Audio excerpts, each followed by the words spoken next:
Good evening, welcome to Interesting Talks with Footprints Counselling Service.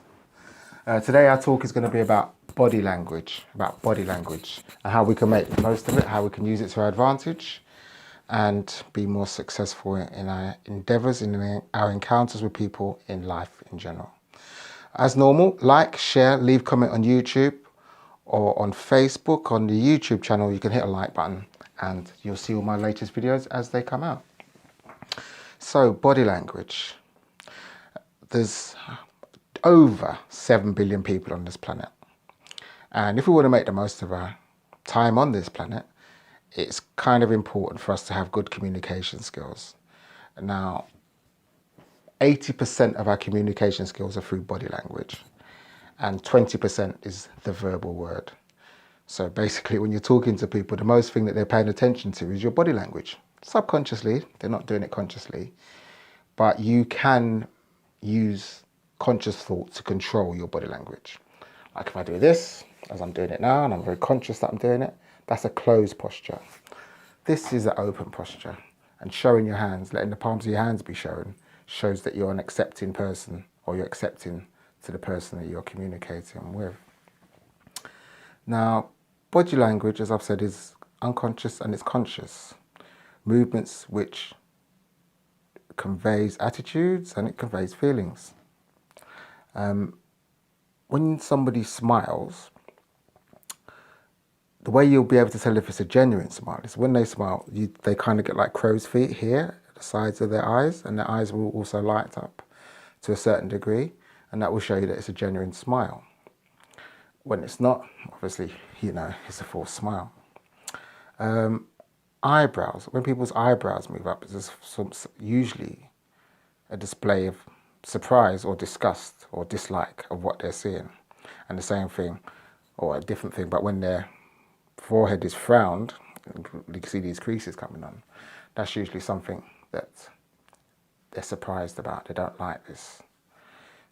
Again, another thing, what you see with people when they cross their legs or cross their arms, shows that they're emotionally shut down, physically shut down, and psychologically shut down to whoever they're talking with or whoever they're spending their time with.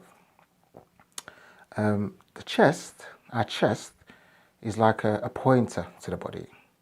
And how would I describe this? If you're in a meeting or somebody's in a meeting and their chest is pointed away from the meeting and other people that they're talking to or with, then the chances are that they've got no interest in what's going on, or again, they're disgusted with the conversation that's taking place.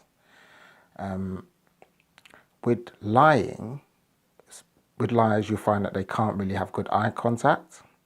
And when they look to the right with their eyes, like looking up to the right with their eyes, what they're looking into is their imagination, the part of their brain where it's imagination. So they're not being truthful or honest, because that's what they're doing. They're creating a story out of their imagination rather than just going with the facts as what they were or are. Mirroring, something else is quite interesting, especially if you're in a relationship with somebody, for example, or you're observing somebody in a relationship. Now, mirroring acts like this. So if somebody's got, two people sitting down having a meal together, that'd be an easy scenario to explain it with. If she picks up her cup, you pick up yours. She fiddles with her knife and fork, you fiddle with yours. She leans forward, you lean forward. She leans back, you lean back. If you observe this in a restaurant, you'll know that that couple are getting on well and that they're enjoying themselves, and it's a good relationship. So now you know that little skill. Again, that's something that you'll be able to look out for. Also, when people are lying, going back to lying, you'll see that they do this, licking their lips. And you'll find them swallowing in an unnatural way. This will give you some indication that they are telling a few fibs of their own. Now, at the end of this talk, or pretty soon, I've got some exercises that I would like you to try. And if you try them, I'd like you to give me feedback and notify me on Facebook, on the comment section, or on YouTube, on the comment section, how you managed to get on with your experiments. So, straight to it. So the exercises I'd like you to try for the next week at least: greet everybody you encounter in the course of your work with a pleasant smile, as if you're genuinely pleased to see them.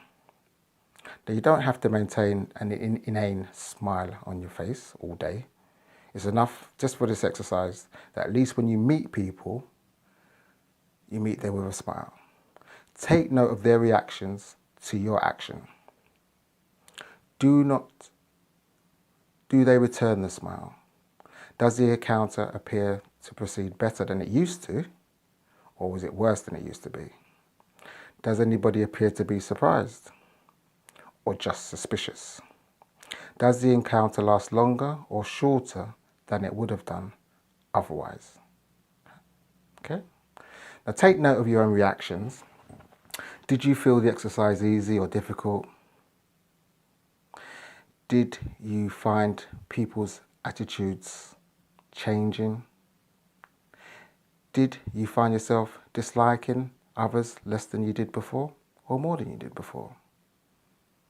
Does there appear to be any change taking place in the relationship between you?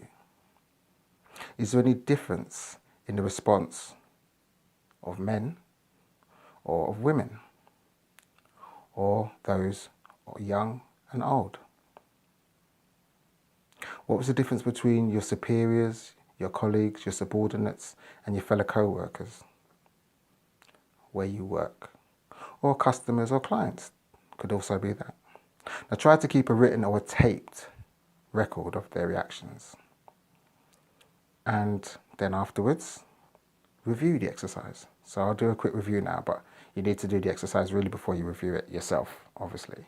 And of course, as I said, leave comments and what you think and how it worked for you or it didn't work for you in the comments section.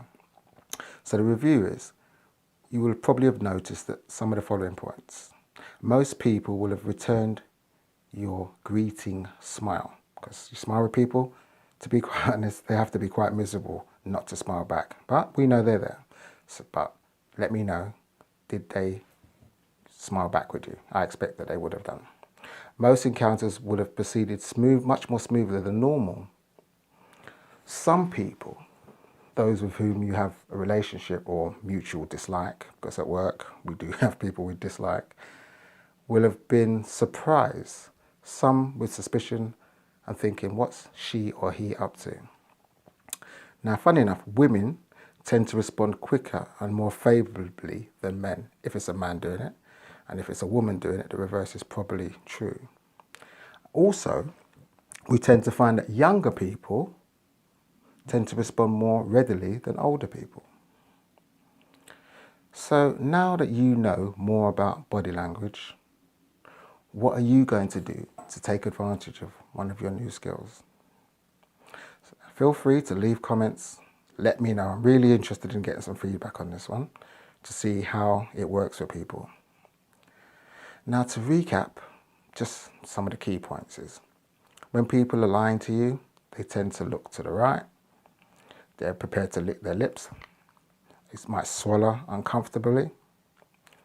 When people are crossing their legs or crossing their arms around you, they're usually locking you off emotionally, physically, and psychologically. People, when they are frowning, usually they're quite disgusted or disappointed with something. And, you know, if people turn their body away from you in a meeting, or even just in general, because like it happens on buses or on public transport, chances are they don't really like you, just from the way you look. So, to draw a conclusion to this talk on body language and how to apply it and make the most of it for yourself, please take care of yourself. Share this video with anybody you think you'll find it useful, and try your best to stay positive. Take care for now. Bye.